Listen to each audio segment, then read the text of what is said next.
오늘은 놓아야 비로소 얻는 행복이라는 주제로 이야기해 보려고 합니다. 우리는 살아가면서 다양한 것을 붙들고 지냅니다. 돈이나 명예 혹은 관계 안에서 내가 얻고자 하는 무언가를 꽉 쥐고 놓지 않으려 하기도 하죠. 그런데 그런 집착이 과연 우리에게 행복을 가져다 줄까요? 오히려 끝없는 불안과 두려움을 낳고 내 안의 여유와 자유를 앗아가는 것은 아닌지 돌아볼 필요가 있습니다. 부처님의 가르침에 따르면 집착을 내려놓고 비워낼수록 참된 평온과 행복이 찾아옵니다. 내 것이 꼭 있어야만 안정될 것 같아 붙들었지만 정작 그것을 버렸을 때 진정한 마음의 해방을 경험하게 되는 것이죠. 오늘은 부처님과 그 제자들의 몇 가지 일화를 통해 비움의 지혜가 우리에게 어떤 깨달음과 행복을 가져다 줄 수 있는지 함께 살펴보겠습니다. 그 속에서 우리가 일상에서 놓지 못하고 움켜쥐고 있는 것은 무엇인지 되돌아보고 비움의 지혜로 조금 더 자유로운 삶을 누리는 길을 찾아보도록 하겠습니다. 불교에서 말하는 비움은 단순히 아무것도 가지지 않는다는 의미가 아닙니다. 오히려 모든 것을 온전히 받아들이되 그에 얽매이지 않는 마음가짐을 말합니다. 우리 안에 존재하는 무수한 생각, 감정, 욕망들을 깨어있는 마음으로 바라보고 그 집착에서 자유로워지는 것, 이것이 바로 비움의 첫걸음입니다. 말로는 쉽지만 실제로는 굉장히 어려운 길이기도 하죠. 부처님께서는 평생을 통해 이 비움의 가치를 설하셨고 제자들 또한 각자의 삶 속에서 크고 작은 집착을 버리고 결국에는 해탈과 평안을 얻는 과정을 몸소 보여주었습니다. 오늘 그 이야기들을 천천히 들어보면서 우리도 마음 한편에서 무겁게 지고 있던 짐을 조금씩 내려놓을 수 있기를 바랍니다. 부처님의 가르침 속에서 가장 널리 알려진 이야기 중 하나로 기사가타미의 일화를 들 수 있습니다. 기사가타미는 어린 아들을 잃은 뒤 깊은 슬픔에 빠져 아들을 살려낼 방법을 찾아 헤매었습니다. 결국 부처님을 찾아와 기적 같은 힘으로 아들을 다시 살려달라고 간청하죠. 그때 부처님께서는 기이한 요청을 들어주겠다며 단 한 가지 조건을 제시하셨습니다. 단 한 번도 죽음이 일어나지 않은 집에서 겨자씨를 구해오라고 하신 것입니다. 아들을 살리기 위한 간절한 마음으로 기사가타미는 여러 집을 찾아다녔지만 죽음이 한 번도 일어나지 않은 집은 어디에도 없었습니다. 아이를 향한 애달픈 그리움은 컸지만 동시에 이 세상 모든 생명은 반드시 죽음을 맞이한다는 진리를 깨닫게 된 것이죠. 결국 그녀는 아들이 죽었다는 사실을 받아들이고 비통한 마음을 조금씩 놓게 되었습니다. 이는 비움이 단지 물질적인 것을 내려놓는 것뿐 아니라 우리가 애착하고 있는 모든 것, 특히 사랑하는 존재나 관계에 대한 집착까지도 내려놓을 수 있어야 함을 보여주는 예라 할 수 있습니다. 물론 인간적인 정과 사랑은 소중하지만 그 애착을 넘어서야 궁극적인 평안을 얻을 수 있다는 것이죠. 이 이야기는 우리가 살면서 피할 수 없는 이별과 상실을 어떻게 바라보고 받아들여야 하는지 깊은 울림을 줍니다. 두 번째로 소개할 이야기는 앙굴리말라의 이야기입니다. 앙굴리말라는 원래 총명한 청년이었으나 잘못된 가르침에 현혹되어 무서운 행각을 일삼던 인물이었습니다. 사람을 해치고 그 손가락을 모아 목걸이를 만들어 걸고 다닌다는 잔인한 이야기가 전해집니다. 그러다 부처님을 만난 뒤 그는 커다란 전환점을 맞게 됩니다. 부처님께서는 도망가는 그를 천천히 쫓아가며 다정하게 그 이름을 부르셨고 마침내 앙굴리말라는 멈추어 부처님께 질문합니다. 왜 나를 뒤쫓으면서도 여전히 붙잡지 않느냐고 말이죠. 그때 부처님께서는 나는 이미 멈추었다고 답하십니다. 그 말의 의미는 탐욕과 분노 집착의 끝없는 움직임을 멈추고 진정한 자유의 길 위에 서 있다는 뜻이었습니다.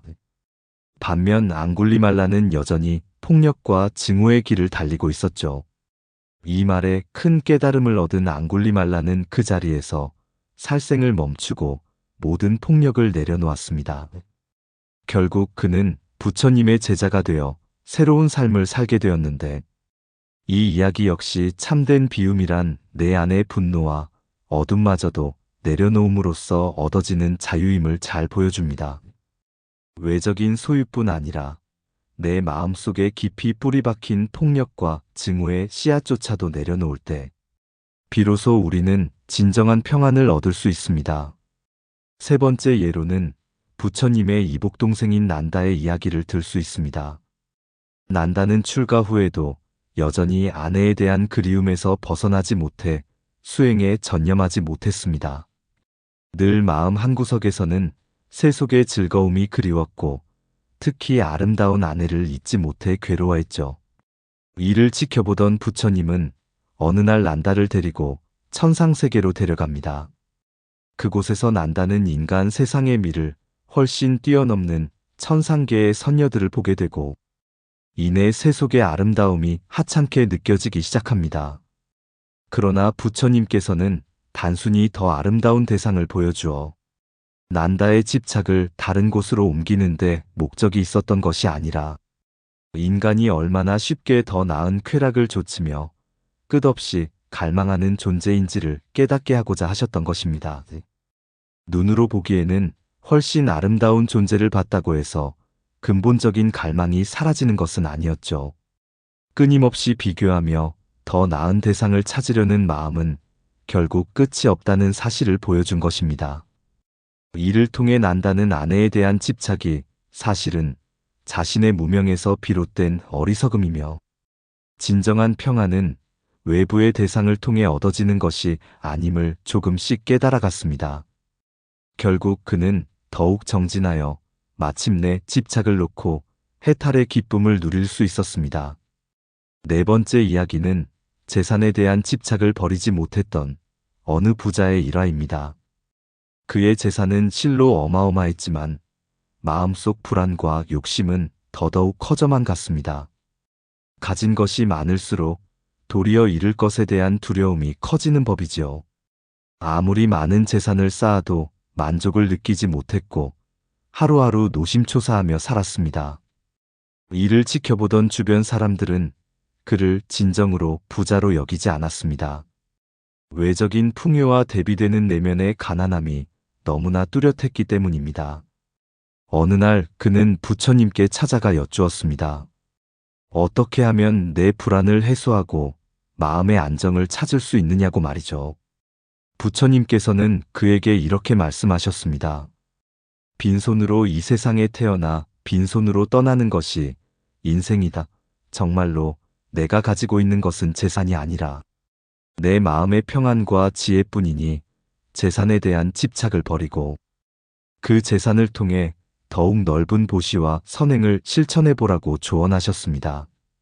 처음에는 이해할 수 없었지만 점차 그는 재산을 조금씩 베풀고 나누는 실천을 하면서 신기하게도 마음속 불안이 사라지고 오히려 더 깊은 충족감을 느끼게 되었습니다. 그제야 그는 노움으로써 비로소 얻게 되는 내면의 행복이 얼마나 소중한 것인지를 깨닫게 된 것입니다. 다섯 번째 이야기는 높은 지위와 권력을 가졌던 한 관리에 대한 것입니다. 그는 늘 주변 사람들을 자신의 권세로 통제하며 자부심을 느꼈고 조금이라도 마음에 들지 않으면 분노를 표출했습니다. 권력을 쥐고 있으니 모두가 자신에게 복종해야 한다고 믿었죠. 그러나 시간이 흐를수록 점점 고독해지고 마음 한구석에서 알 수 없는 허무감이 커져만 갔습니다. 결국 그는 부처님을 찾아와 그 공허함은 어떻게 채워야 하냐고 물었습니다. 부처님께서는 말없이 한 그릇의 물을 내놓으셨다고 합니다. 그리고 그 물이 자신의 권력과 분노로 탁해지는 모습을 상상해보라 하셨습니다. 권력이 물에 검은 먹물을 섞듯 마음을 흐리고 탐욕과 두려움, 분노가 가득해지면 결국 자기 자신조차 그 물을 마실 수 없다는 것이지요. 그러고는 그 마음을 맑게 하는 길은 내려놓음과 자비의 실천에서 비롯된다고 가르치셨습니다. 높은 자리도 결국 영원하지 않고 내 힘이라고 믿었던 권력도 언젠가는 사라진다는 사실을 깨달아야 비로소 자비가 생겨난다는 말씀을 해주신 것이죠. 그는 이후 자신의 권력을 일삼아 남을 억누르는 대신 스스로 낮추고 아랫사람들의 말에 귀 기울이기 시작했습니다. 그렇게 마음의 흙탕물이 가라앉자 자신이 진정 원하던 평안과 따뜻함이 서서히 찾아왔습니다. 이 또한 놓아야 얻는 행복의 한 예라 할 수 있습니다. 지금까지 5가지 사례를 통해 부처님과 그 제자들이 보여준 비움의 지혜와 노움을 통한 행복을 엿보았습니다. 이 이야기들은 모두 공통적으로 집착과 욕망이 가져다주는 괴로움, 그리고 그것을 내려놓았을 때 찾아오는 자유와 평안을 말해줍니다. 물론 현실 속에서 재산이나 인간관계, 심지어 사랑하는 사람에 대한 마음을 완전히 내려놓는다는 것은 결코 쉬운 일이 아닙니다. 우리는 인간이기에 끊임없이 무언가를 바라고 추구하는 본성을 지니고 있으니까요. 하지만 그 본성을 무조건 억누르거나 없애려 하기보다는 스스로를 자각하고 마음을 살피는 연습을 통해 집착을 서서히 내려놓는 길로 나아갈 수 있습니다. 그 과정에서 때로는 실패도 하고 후회도 하겠지만 그러한 경험 하나하나가 다시 우리를 성장시키고 비움에 대한 이해를 깊게 만들어줍니다. 이러한 점에서 부처님의 가르침은 늘 직설적이고 단순해 보이지만 인간의 마음을 꿰뚫는 통찰이 담겨 있습니다. 우리는 가진 것을 영원히 붙들 수 없고 언젠가는 모든 것을 내려놓아야 한다는 진리는 누구도 부정할 수 없는 사실이죠. 오히려 그 사실을 인정하고 미리부터 조금씩 내려놓는 연습을 한다면 인생의 마지막 순간까지도 크게 흔들리지 않고 평온을 유지할 수 있을 것입니다. 우리 일상에서도 작은 실천을 통해 이 비움의 지혜를 체득할 수 있습니다. 당장에 엄청난 것을 버리는 것이 어려울 수 있지만 쓸데없는 물건을 정리하거나 필요 이상의 소비를 줄이는 사소한 일부터 시작해 볼 수 있죠. 또한 자신의 감정에 대해 솔직해지고 분노와 불안이 일어날 때 그 감정에 휩쓸려 행동하기보다는 잠시 호흡을 고르며 마음을 들여다보는 방법도 있습니다. 내가 지금 무엇을 꼭 쥐고 놓지 못하고 있는지, 그것이 오히려 나를 괴롭게 만들고 있지 않은지 살펴보는 것입니다. 남과의 비교나 경쟁 속에서 얻고자 하는 욕망은 없는지, 혹은 상처받기 싫어하는 마음 때문에 타인을 밀어내고 있는 것은 아닌지 냉정하게 들여다볼 필요가 있습니다. 그런 습관들을 조금씩 놓아나갈 때 비로소 우리 마음에는 여유가 생기고 더 넓은 세계를 볼 수 있는 시야가 열립니다.